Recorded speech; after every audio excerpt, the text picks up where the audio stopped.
दशा में हमने जैसे चंद्र छोड़ दिया।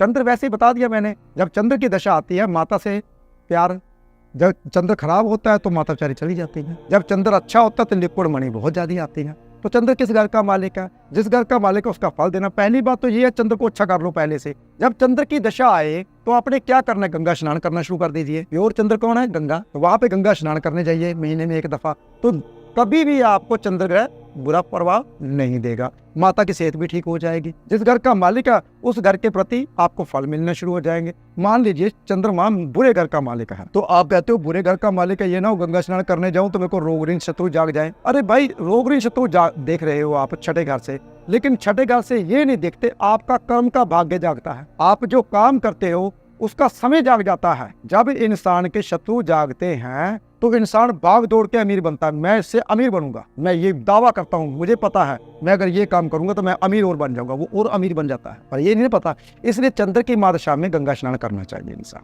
जो इंसान गंगा स्नान करता है, बृहस्पति साथ में ठीक हो जाता है, गस गिसरी योग बन जाता है, बंदा कामयाब हो जाता है, पैसे आने शुरू हो जाते हैं। तो अगर जैसे आपने कई कई चीज़ों के ऊपर बताया, कई कई चीज़ों के ऊपर नहीं बताया, अगर हम एक रेमेडी रखते हैं जिसकी जो दशा चल रही है, हर एक दशा की रेमेडीज, जितने भी ग्रह की दशा महादशा आपके लिए क्या लाके आती है, जैसे कि आपको मृत्यु देती है केतु की महादशा, राहु की महादशा भ्रम पैदा करती है, शनि की महादशा सारे खिलाड़े आपके जितने भी आपने डाले होते हैं, मैंने ये प्लॉट लिया, मैंने ये घर लिया, मैंने ये लिया, वो सब कुछ बका के आपको एक घर में टिका के बिठाती है, आपको सही ढंग से जीना सिखाती है। आपके दुश्मन और आपके दोस्त बताती है क्या क्या दोस्त है क्या दुश्मन है। जो शीना होता है जाते समय वो दे जाती है शनि की महादशा। गुरु की महादशा आपको ज्ञान दिखाती है, बंदा ज्ञान सीखता है। सूर्य की महादशा रिस्पेक्ट सिखाती है, सूर्य की महादशा आपको देती है टाइम के पंचुअल हो जाए। चंद्र की महादशा आपको शांत रहना सिखाती है, शांत रह, मेडिटेशन कर। ये सब दिशाएं आपके लिए आपको कुछ सिखाने के लिए ही आती है। उसी उम्र में आती है जिस उम्र में जैसे कर्म किए होते हैं, वो दशा उस उम्र में बढ़ गई आपके लिए। क्योंकि कुंडली सिर्फ और सिर्फ तब बनती है जब आप माँ के पेट से निकल के नलुआ काटा जाता है, उस वक्त का नक्षत्र का ही दशा स्टार्ट होती है। उस वक्त से लेकर 120 साल जीता है इंसान। और आयु निर्णय कितनी आयु लेके आया है। लगन का मालिक अगर आपका अष्टम में बैठा हुआ है, अष्टम घर का मालिक अगर 12वें घर में आ गया या लगन में आकर बली हो गया, लगन का मालिक कमजोर हो गया, फिर आप जल्दी चले जाओगे, अल्प आयु लेके आए हो। अगर दीर्घ आयु आई है तो आपका लगन का मालिक स्ट्रोंग होकर बैठा है, अष्टम घर का मालिक भी अपने बुरे घर का मालिक बुरे घर में विपरीत राज योग बनाकर बैठा है, तो उसको अपने से लाभ स्थान में बैठा है, तो आयु आप भरपूर लेके आए हो, 100 साल की उम्र कम से कम जियोगे। तो ये आयु आपकी आप लेकर आते हो कुंडली के हिसाब से, तो वो आप कितनी आयु लेके हो आपकी कुंडली से पता चलता है। ये भी आपकी आयु भी आपकी दशा महादशा से होते हैं। इस दशा में आपको कष्ट आने वाला है। देखिए, दुनिया में कोई ज्योतिषी आपकी मृत्यु के बारे में नहीं बता सकता, क्योंकि जन्म और मरण भगवान कहता है मैं 2 उंगली का फर्क रखता हूँ हर इंसान का। कोई इंसान कैसे भविष्यवाणी कर सकता है मेरी बनाई हुई चीज को। इसलिए ज्योतिषी कभी पूर्ण नहीं हो, अधूरा ही होता है। क्यों? खोज करते रहते हैं हम कि वहां पूर्ण पहुंचने की, ज्योतिष को पूरा जानने की खोज करते करते इंसान मर जाता है। लेकिन जिसकी जितनी समझ होती है वहां तक पहुंच जाता है। आपने अभी स्टार्टिंग में एक बात करी थी कि जो भी दशा चल रही है वो उसका जो प्लेनेट है वो किस घर में बैठा है, हाँ। उसको बढ़ाएगा या घटाएगा। हाँ। थोड़ा सा इसको आप अगर ऑर्डर में एक्सप्लेन कर पाओ। बेसिकली मैं कोशिश ये कर रहा हूँ जो भी लोग हमको देख रहे हैं वो अपना खुद एक लेवल पे देख पाए और अपने आप को जान पाए। दशा के बारे में नहीं जान पाएंगे, वो इसलिए नहीं जान पाएंगे क्योंकि दशा एक ऐसी चीज है। मान लीजिए किसी का मेष लगन है, मंगल की दशा आ गई। जब मेष लगन में लगन की दशा आती है तो इंसान को पीड़ित करती है, इंसान दुखी। लगन की महादशा में पैदा हुआ था इंसान, कब पैदा हुआ था? जब पैदा हुआ था रोता हुआ पैदा हुआ था, कहता क्यों मैं नरक में आ गया, मैं तो रो रहा था, भगवान से बातें कर रहा था। क्योंकि 8वां और 9वां महीना भगवान से बातें करने का होता है। जब हंसता है, पाँव मारता है माँ के पेट में, हंसता है खिड़खिड़ा के, माता को आवाजें सुनाई देती, वो भगवान के साथ बातें कर रहा होता, तो वो नरक में आ जाता है, रोता है मैं कहाँ आ गया, और सो नहीं पाता ज़्यादातर। फिर सोता कब सोता है? जब माँ बाप सोते होते तब वो जाग रहा होता है, उठो उठो, क्योंकि उसको अंधेरे में सोने की आदत होती है। वो रात को जागता है, दिन में सोता है, क्योंकि दिन में ये मेरी बस की बात नहीं है, मेरी तो रात है जो भगवान के साथ बातें करनी है, तो वो रात को जागता है।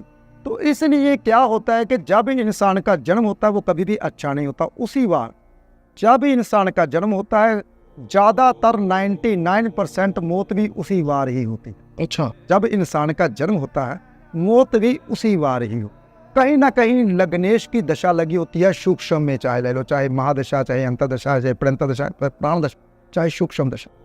देखिए, महादशा, अंतरदशा, पड़यंतर दशा, प्राण दशा, सूक्ष्म दशा, चाहे एक कुछ घंटे की होती है, उस वक्त जब उसकी मृत्यु होती है तो अष्टम घर के साथ में दशा चल रही होती है। जब मृत्यु हो, बंदा कैसे मर रहा है, बंदा आराम से गया, सोता हुआ गया, बंदा तड़प के गया। जिस वक्त बंदा गया उस वक्त उसके ग्रह नक्षत्र कैसे थे, अगला जन्म उसी नक्षत्र में हुआ, तड़प के गया, अगला जन्म भी तड़पने आने वाला। अगर अच्छे नक्षत्रों में गया, पता ही नहीं चला कब गया, उसी नक्षत्रों में जन्म लिया उसने अगला, तो वो बंदा कैसे गया, अच्छा गया। तो ये देखना पड़ेगा उसकी दशा के ऊपर, उसकी कुंडली के ऊपर वो दशा कैसी काटने आया, अच्छी काटने आया या बुरी काटने आया। अगर बुरी काटने के लिए आया तो उसको एक अच्छा एस्ट्रोलॉजर ही बताएगा कि उसकी दशा अच्छी जाएगी या बुरी जाएगी। अगर बुरी जा रही है तो उसको गाइड करेगा, भाई तेरे को ये काम करने पड़ेंगे। कोई किसी का दुख खत्म नहीं कर सकता।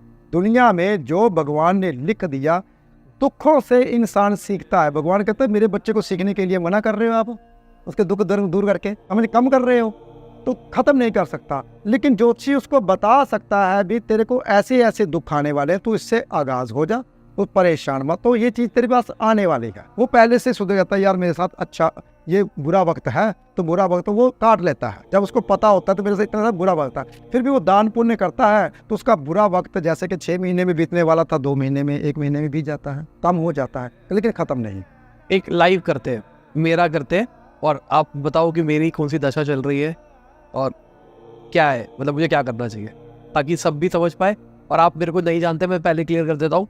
अभी जब हम मिले हैं तो हमारी टीम की बातें हो रही थी, इनको मेरा चैनल भी नहीं पता था, मतलब मेरे बारे में बिल्कुल नहीं जानते, तो अभी चेक करते हैं कि पता क्या बात आपके बारे में बताया। मैं दिल्ली में आया हुआ था, उन्होंने बुलाया मेरे को, मैं कहा चलो जाते समय इनका भी हो जाते हैं, लेकिन यहाँ पे आके मैंने आपका चैनल देखा, आपका चैनल भी है। अब तो मुझे नहीं जानते हैं, चलो चेक करते हैं एक बार। आपने खोल लिया मेरी कुंडली? मैंने आपकी कुंडली खोल ली है। मेरे भी दशा कौन सी चल रही है? अभी जो दशा आपकी स्टार्ट हुई है, अभी दशा अभी भी स्टार्ट हुई है, गुरु की महादशा इनकी स्टार्ट हुई है। गुरु की महादशा कब स्टार्ट हुई है? 4 फरवरी 2023 को इनकी गुरु की महादशा स्टार्ट हुई है, 4 फरवरी 2023 को।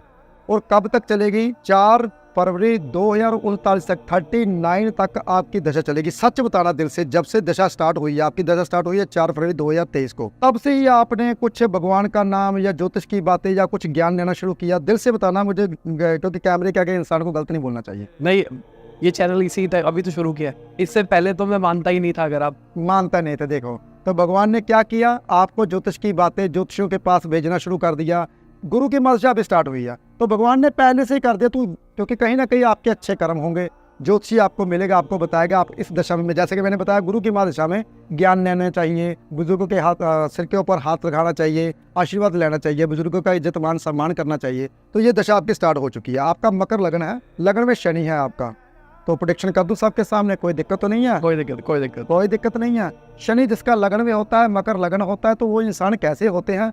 वो गंभीर होते हैं, थोड़े उदास रहते हैं, अकेले में रहते हैं, अपने आप में खुश रहते हैं, और उनको जैसे ही खुशी होती है ना, जैसे मान लिया आज आपने खुशी मना ली तो साथ में परेशानी आ जाती है शाम को। सच बताना दिल से, ये जो बातें मैंने बताई सही है।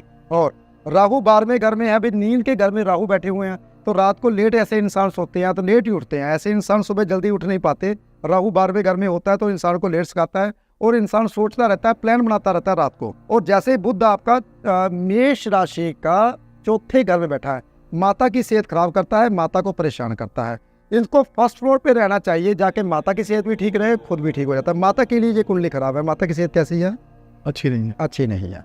सूर्य पंचम स्थान में है, जब सूर्य पंचम स्थान में होता है तो पिता के लिए अच्छा होता है, लेकिन खुद के घर में बेटा होता है जो कुल को तारने वाला होता है। आपके घर में बेटा पैदा होगा जो कुल को तारेगा मतलब? हाँ, तारेगा मतलब ऐसा कि आपके खानदान को इकट्ठा करेगा। जो जिससे आप नहीं बोलते, ये बुआ से नहीं बोलता, वो उससे भी बोलेगा, वो उसको बुलाएगा, पूरे खानदान को इकट्ठा करेगा। उसको बोलते हैं पूरी कुल को जोड़ने वाला इंसान। और आपका केतु बैठा है 6ठे हाउस में, और शुक्र भी साथ में बैठ जाता है, तो ऐसे इंसान को घर में किसी न किसी को शुगर घर में प्रॉब्लम आ जाती है। शुगर की प्रॉब्लम घर में किसी को है?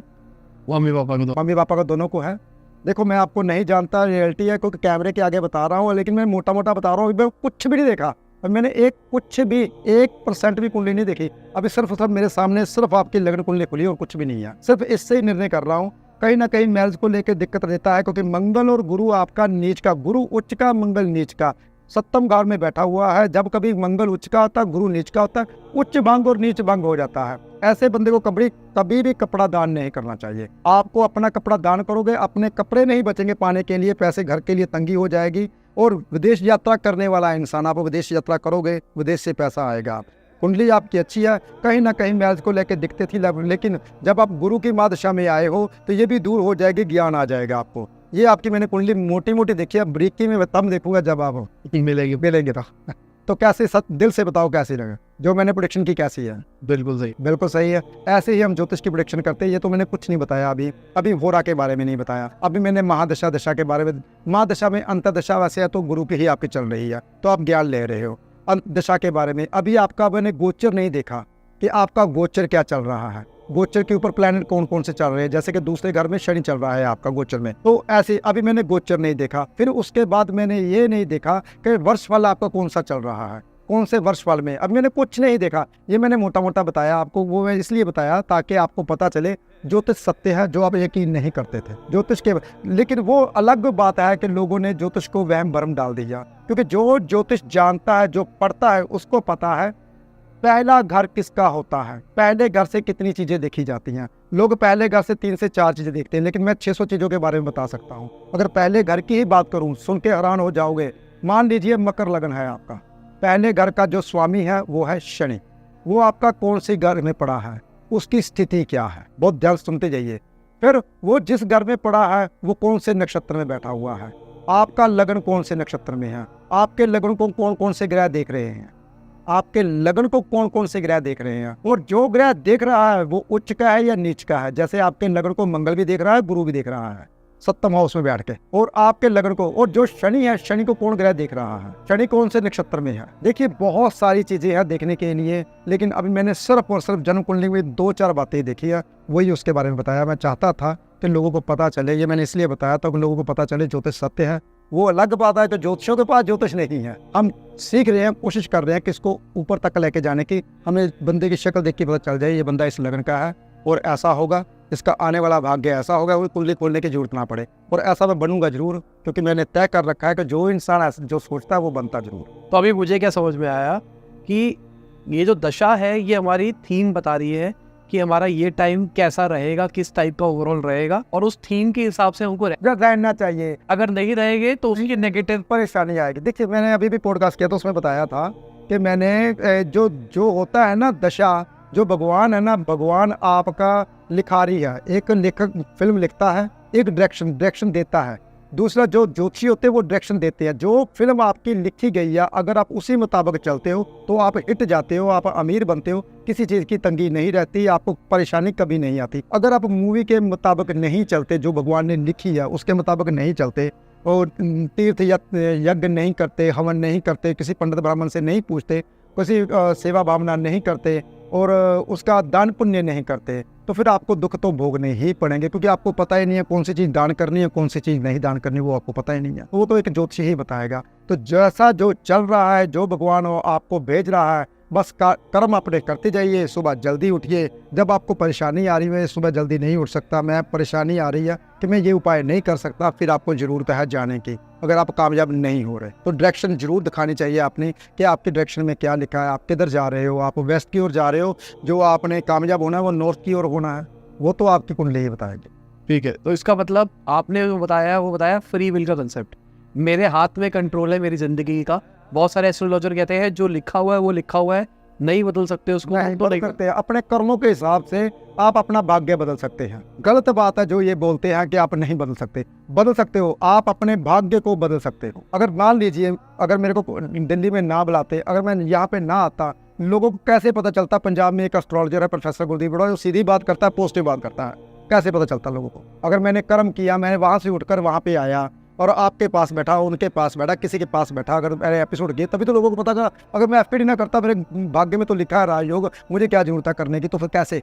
ये गलत है। इंसान अपने कर्मों से अपना भाग्य चेंज करता है। आप कर्म करते जाइए, भाग्य चेंज होता जाए। तो मतलब अभी बहुत टाइम से मैं कर रहा हूँ पॉडकास्ट, तो मेरे को अलग अलग ओपिनियंस मिली, 2-3 टाइप की ओपिनियंस मिली। एक टाइप ऑफ एस्ट्रोलॉजर्स या फिर जो क्या स्पिरिचुअल गुरुज, उन्होंने बोला कि सब कुछ डिफाइंड था, कि जब हम पैदा हुए थे उसी टाइम पे हमारा सब कुछ लिख दिया गया था। फिर मेरे दिमाग में सवाल ये आता था कि अगर लिख दिया गया है तो फिर रेमेडीज क्यों हो रही है? बट ये तो फिर तो एकदम कॉन्ट्रडिक्टरी बात है ना, रेमेडीज क्यों करा रहे हो जब सब कुछ लिखा हुआ है। लिखा हुआ है। फिर अगर लिखा हुआ है तो फिर धर्म कहाँ से आ गया? मैं भगवान को क्यों मानूं जब लिखा हुआ है मैंने किसी का खून करना ही है? नहीं तो लिखा हुआ था, तो लिखा हुआ है होगा। नहीं ऐसा नहीं है। इंसान अपने कर्मों से अपना भाग्य बनाता है। मैं आपको एक छोटी सी स्टोरी सुनाता हूँ। एक इंसान था, सभी गांव वाले उसे बोलते थे तेरा भाग्य सो रखा है, तू सोता रहता है। माँ बोलती कब उठेगा, तू उठ जा, तेरा भाग्य सो रखा है, भाग्य सो रखा है। वो ऐसे सोता सोता 18 साल का था, 22 साल का हो चुका, 4 साल सोता ही रहा। वो क्या करना, उठ के भाग्य में तो लिखा है, जब सो रखा है भाग्य है तो मैंने क्या करना। सब गांव वालों की गाली निकालते थे, सब उसे बोलते थे, बुरा भला बोलते थे। एक दिन वो कहता कोई बात नहीं, मेरा भाग्य सो रखा है ना। थोड़ा सा मंद बुद्धि का, जो इंसान घर से नहीं निकलते वो मंद बुद्धि के हो जाते, थोड़ी सी सोच उसकी कम हो जाती है। उसने लाठी उठाई, पुराने जमाने में कोई ज्यादा नहीं थे, गाड़ी गुड़ी तो होती नहीं, पैदल चलने लगा। मैं अपना, वो कहाँ जा रहा है, आज तो गठरी लेके कपड़े लेके 2 दिन के मैं चल पड़ा हूँ अपना भाग्य जगाने के लिए। अच्छा भाग्य, शुक्र है तू अपना भाग्य जगाने जा रहा है। तो चल पड़ा, जाता एक सेठ होता है, बहुत बड़ा सेठ होता है, उसके पास बहुत पैसा होता है। पहले क्या होते थे, गांव में लोग जाते थे, वहां जाके रोटी जिस गांव में कोई दे देता था खा लेते थे। वो गांव में क्या कहता, उस सेठ के घर में लाइट जल रही है, आग जल रही है, जहाँ पे आग जलती थी वहां पे अमीरी थी। आग उनके घर में जलती थी जिसके घर में अमीर होता था। तो कहते उसके घर में जाके कुछ पानी मिल जाता है। वो सेठ बड़ा दयालु था, कहता है कहाँ जा रहा है? कहता मैं अपने भाग्य जगाने जा रहा हूँ, मेरे सभी गाँव वाले बोलते तेरा भाग्य सो रखा है। कहता फिर भाग्य से ये पूछना मेरी बेटी की शादी नहीं होती तो वो शादी क्यों नहीं करवाते, ये भी पूछ के ना। कहता कोई बात नहीं, मैं लिख लेता हूँ, मैं याद रखूंगा, तेरे भाग्य तेरी बेटी की शादी नहीं होती। आगे जाता है और आगे जाता है, जाता आगे देखता है, कहता एक पंडित होता है, कहता कहो इधर तेरे भाग्य के बारे में बताऊं। कहता अरे मैंने नहीं पूछना यार, मेरा भाग्य सो रखा है। कहता अच्छा तेरे को कैसे पता? कहता बस मुझे पता, गाँव वाले मेरे को यही बोलते हैं। तो कहता फिर मेरे बारे में पूछना, मेरी 120 साल उम्र हो चुकी है, मेरी मौत क्यों नहीं हो रही, गति क्यों नहीं हो रही, मैं क्यों नहीं मर रहा? कहता चलो कोई बात नहीं, लिख रखता हूँ, नाम तेरा क्या है, मैं भाग्य से पूछूंगा तेरी मौत क्यों नहीं हो रही। बोला बंदा होता है बेचारा, चल रहा था, जाता अंधेरा हो जाता है, एक पेड़ के नीचे सो जाता है। पेड़ के नीचे सो जाता है तो आवाज आती है, हे मानव कहाँ जा रहा है तू? तो कौन भूत आ गया? कहता क्या हुआ? कहता मैं पेड़ बोल रहा हूँ जिसके नीचे तू सो रहा है। कहता हाँ बता, तेरे को क्या, मेरे को सोने नहीं देता। कहता वहाँ कहाँ जा रहा है तू? मैंने सुना है तुम भाग्य को जगाने जा रहा है। कहता हाँ सही सुना है। कहता उससे पूछ के आना मेरे टानियाँ तने क्यों सूख रहे हैं, सब इर्द गिर्द जितने भी पत्ते हैं सब पेड़ हैं बहुत हरे हैं, मैं क्यों सूख रहा हूँ? कहता कोई बात नहीं, पूछ लूंगा, चिंता मत करना, अब सोने दे। सवेरे उठता है, उसका भी लिख लेता है। जाता कुएं के पास एक बूढ़ा बंदा सो रहा होता है, उसको लाठी मार, उठ जा, भाग्य तू ही है मेरा। वो कहता क्या हुआ? कहता तू मेरा भाग्य ना? हाँ। डरता मैं कहता हाँ मैं ही तेरा भाग्य हूँ। तो कहता है तेरे को पता नहीं तू सो रखा है, मेरे भाग्य सो रखा है, सब मेरे को गालियाँ निकालते हैं, उठ जा, अब बिल्कुल नहीं सोनागा।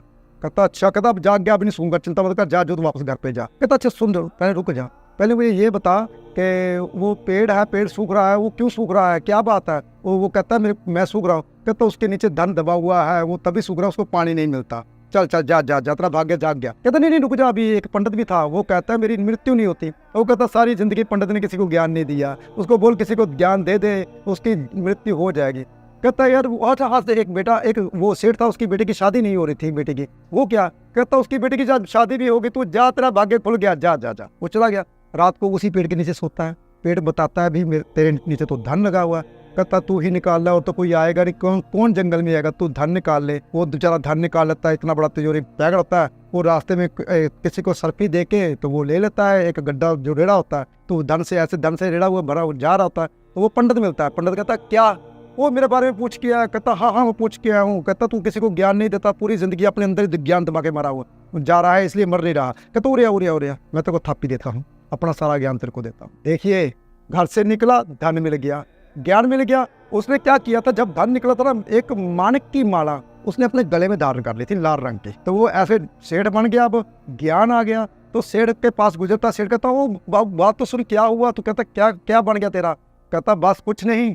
वो उसको भी दाद मिल गया। उसका कहता मेरी बेटी की शादी के बारे में क्या हुआ? कहता वो कहता हो गई। उसकी बेटी देखती है, जिसके तो रात को सपना आता है, भोले शंकर जी आके बताते हैं जिसके गले में माणिक की माला होगी तेरे लिए वर वही सही रहेगा। तो माणिक की माला वो पहन के रखता है। तो सेठ उसको अपनी बेटी की शादी, बेटी कहती मैंने शादी इसी से करवानी है, क्योंकि उसको सपना आया था। उसकी शादी भी हो गई, धन मिल गया, ज्ञान मिल गया, और बहुत बड़ी रथ लेकर, अपने हाथी लेकर अपने गांव में जाता है। तो भाग्य उदय हुआ। क्यों हुआ?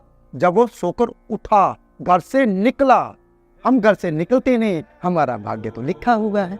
कहाँ से लिखा हुआ है? जो लिखा है वो भी टल जाता है सपने में। जिसकी कुंडली में अच्छा लिखा है, राजयोग लिखा है, अगर वो सो रहा है तो सपने में जो राजयोग वो देख रहा है वो सपने में कट रहा, उनको पता नहीं है। यही हमारी ज्योतिष सिखाती है कि हम ज्योतिष के बारे में जानते तो कुछ भी नहीं है, लेकिन दावा करते हैं हम ज्योतिषी बन गए। तो ये बहुत दूर है। ज्योतिषी एक ज्योत का ज्ञान रखने वाला, एक ऐसा ज्ञानी जो जब तक ग्रंथ नहीं पढ़ता, जब तक भला नहीं करता, तब तक ज्योतिषी नहीं। कुछ रेमेडीज की बात करते हैं। भाग्य उदय की आपने बात करी, तो बहुत सारे ऐसे लोग होते हैं जो मेहनत करते रहते हैं बट फिर भी सक्सेस नहीं मिलती है। और मेहनत कैसे कर रहे हैं ये तो एक ज्योतिषी बताएगा। देखिए ये तो एक समझदार बताएगा तू मेहनत कैसे कर रहा है। अरे यार तू रक्षा खींच रहा है, तो रक्षा खींचने आ रहा है तो दिमाग की वर्तो ही नहीं कर रहा। दिमाग की वर्तो कौन करवाएगा? एक ज्योतिषी। एक डायरेक्शन उसे कौन देगा? एक ज्योतिषी। जब तक वो पूछेगा नहीं, मेहनत करता जाए। वैसे मैं सबको बोलता हूँ, जो इंसान सुबह जल्दी उठते हैं 50% वैसे ही ठीक हो जाते हैं, उपाय करने की जरूरत ही नहीं पड़ती। जो इंसान सुबह जल्दी उठते हैं, सूर्य उदय से 1 घंटा पहले उठिए तो देखिए इंसान का भाग्य कैसे। तो मतलब आपका ये कहना है कि भाग्य उदय या कोई भी हम बात करके चले तो किसी के लिए कॉमन रेमेडीज होती ही नहीं है, ना अलग अलग रेमेडीज के लिए स्पेसिफिक होगी। आपके अंगूठे की छाप किसी के साथ मैच करती है? नहीं करती ना। आपका दिमाग किसी के साथ मैच करेगा? नहीं करेगा। एक पेड़ में कम से कम लाखों पत्ते होते हैं, एक पत्ते जैसा कोई दूसरा पत्ता नहीं। एक पहाड़ जैसा दूसरा पहाड़ नहीं है, एक पेड़ जैसा दूसरा पेड़ नहीं है, एक आदमी जैसा दूसरा आदमी वही अंगूठे की छाप लेकर पैदा नहीं होता। तो भगवान कैसे एक भाग्य को दूसरे भाग्य के साथ जोड़ दे? किसी इंसान का किसी के साथ कनेक्शन नहीं होता।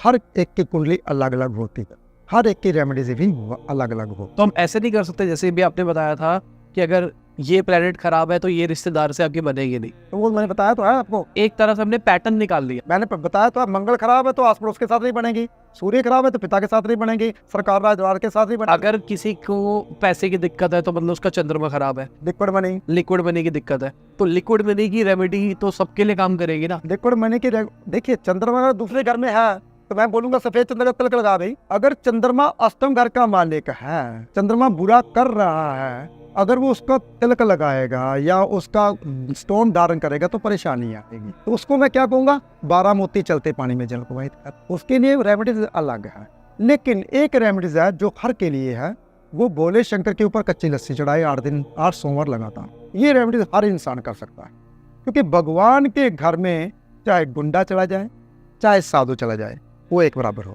इससे होता क्या? भाग्य उदय होगा या पैसा मिलेगा? पैसे की जो फ्लो कम हुआ है वो होना शुरू। और हेल्थ के लिए क्या कर सकते हैं? हेल्थ अलग अलग है। आपका लगन कौन सा है, आपका लगन कौन सा है, उसका लगन कौन सा है, उसके लगन का मालिक कहाँ पड़ा है, उसके लगन का मालिक कहाँ पड़ा है। तो हेल्थ के लिए मैंने बता तो दिया। वैसे जो इंसान सुबह जल्दी उठते हैं उसकी हेल्थ कभी खराब होती ही नहीं है। जो रॉ मटेरियल खाते हैं, जो फ्रूट वगैरह खाते हैं, जो अनाज के ऊपर ज़्यादा जोर देते हैं, जो दूध चाय के ऊपर ज़्यादा जोर देते हैं, वो हमेशा ही बीमार रहेंगे। वो तो उसके ऊपर डिपेंड है। खाने पीने का ध्यान रखे, सुबह जल्दी उठे, सैर करें, ठीक हो जाता है। तो मुझे अभी एक लर्निंग और मिली कि जैसे आपने बोला रेमेडीज भी जेनरिक नहीं होती है, नहीं होता। रेमेडीज भी हर एक बंदे के लिए स्पेसिफिक होगी। तो बहुत सारे आजकल हम इंटरनेट पे देख रहे हैं, ट्रेंड चल रहा है कि ये नहीं हो रहा तो ये कर लो, ये नहीं हो रहा तो ये कर लो। ये सब बंदों को ना आकर्षित करने वाली बातें हैं। ओ धन देना है तो ये कर लो। बेसिक कुछ उपाय होते हैं, बेसिक, जैसे कि मैं अपने इंस्टाग्राम के ऊपर देता हूँ, बेसिक उपाय देता हूँ सबको। बेसिक उपाय क्या है? जैसे कि गाड़ी का नंबर लेना है, चढ़ते क्रम में लीजिए, तिजोरी रखनी है साउथ में। ये बेसिक बातें हैं। बेसिक बातें सबके लिए होती हैं, लेकिन अगर कुंडली के मुताबिक देखा जाए तो रेमेडीज अलग अलग ही होती। तो सबसे पहले थैंक यू, बहुत सारी लर्निंग मिली मुझे। एक तो दशा के बारे में मिली, मेरे को अपने बारे में पता लगा कि मेरी दशा कैसे चल रही है, और साथ में देखो एक और जो नई लर्निंग मिली है वो ये है कि रेमेडीज जनरिक नहीं होती है, कॉमन होती है, बट अगर स्पेसिफिक हो तो चीज़ें ज़्यादा एनहांस होकर आपको मज़ा आएगा। तो थैंक यू वंस अगेन। तो इसी के साथ आज की वीडियो खत्म होती है। उम्मीद करता हूं आपको मजा आया होगा। लाइक कर देना, शेयर कर देना, कमेंट बताना वीडियो कैसी लगी। बाय, गुड निश्चय वगैरह, गुड हाफिज़, गुड मॉर्निंग, आफ्टरनून, जब भी वीडियो देख रहे हैं। जय हिंद, वंदे मातरम।